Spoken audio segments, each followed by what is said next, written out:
Bienvenidos y bienvenidas a microwebinars de Benitos Consulting en colaboración con Madrid International Lab. Hoy vamos a hablar de qué contenido generar para las redes sociales cuando vendemos un producto o un servicio, pero más enfocado cuando vendemos un producto, porque se nota mucho más cuando generamos contenido para un producto y el error en el que caemos en las redes sociales. ¿Cuál es ese error? En convertirnos en una tienda en la propia red social.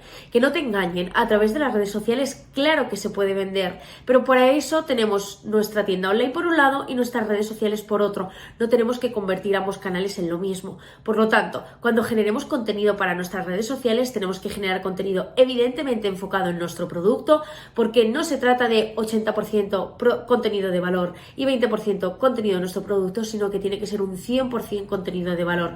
Y esto es importantísimo, pero tenemos que tener en cuenta que no solamente el contenido que generemos tiene que ir enfocado a un producto. Supongamos que en este caso, vamos a poner un ejemplo fácil, creamos productos para bebés.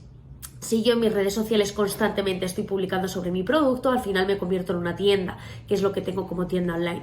¿Qué contenido tengo que generar? Voy a poner a mi cliente en el centro. ¿Quién es mi cliente? Pues por ejemplo, mamás primerizas o mamás que van a dar a luz próximamente. ¿Qué contenido puedo generar para estas mamás? Pues bueno, qué ropita es más adecuada cuando el bebé va a nacer, en este caso, qué guantecitos hay que poner en las manos cuando el bebé nace, qué productos son mejores para cuando hace más calor, qué ropa es la adecuada cuando es invierno, pero sí que hay que tener en cuenta que en este caso tenemos que dar información, contenido de valor para nuestros usuarios, siempre enfocado con nuestro producto y en relación al mismo, pero no convertirnos en una tienda.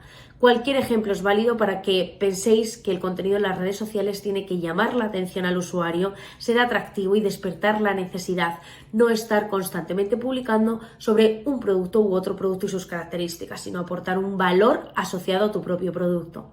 Espero que este tip te haya ayudado, que te ayude también a generar contenido en tus redes sociales y dejes de caer en esa tendencia de estar constantemente hablando de tu producto, porque al final eso cansa a tu público, y que le aportes un valor, pero siempre asociado a tu producto o servicio.